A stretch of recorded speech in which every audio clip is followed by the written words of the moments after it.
That's a whole message right there in itself. I just want to suffice it to say this, just simplify it. Be careful of those that are in positions of authority. Be respectful. You can disagree.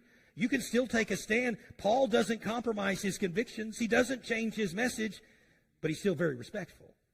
He's very gracious. He's very kind. And here's what I know. God has a tendency to work in our lives through the people that are in authority in our lives. I know it starts when you're a child. God works through your parents. I know sometimes you're like, my parents don't know what in the world they're doing. You know what? We usually don't. But guess what? We're put in charge of you. We're your parents. God has put you underneath our authority.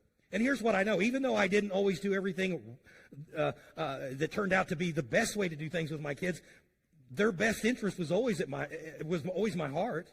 I can promise you this: there's not another living being that had had a greater interest in my kids' well-being than I did.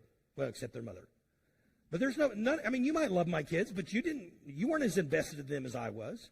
And so what I always hoped is my kids would trust that God gave them to me, put them in my home, and I'm going to do my best to honor God and lead them in a way that they could honor God as well. Listen, young people today, if you're still under the authority of your parents, trust God's going to work through them. You may not like everything they tell you to do. And by the way, even if you don't like everything they tell you to do, you can still appeal to them. I hope that your parents have that kind of relationship with. We always tell our kids, you may not like the rules. You may not like what time we tell you to come in or who you can hang out with. Okay, if you can come to me respectfully and you can give me a reason why maybe that rule should be changed, I'll listen to that. May not change it, but I'll listen to it. And if you have a good appeal, I might change it. But you got to do it right. You got to come to me with the right attitude, the right demeanor. Hey, listen, that goes for every stage of our life. If you work for a boss that is a terrible boss, if you're not blessed like the staff and have the wonderful boss that they have here at the church, you may have times where you just want to bow up. Listen, the principle of authority is still there. You're to give honor unto your employer, honor unto any of those that are in positions of authority. And here's what I'm trying to say. Again, you don't have to compromise your beliefs. You don't have to agree with their wrong positions.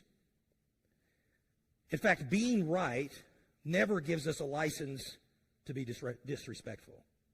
And Paul does that. He does it. He finds that balance. He doesn't compromise his belief, doesn't compromise the gospel. And yet he was very respectful, considerate of who he was speaking to.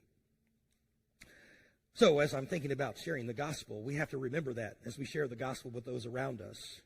But he also did so cheerfully.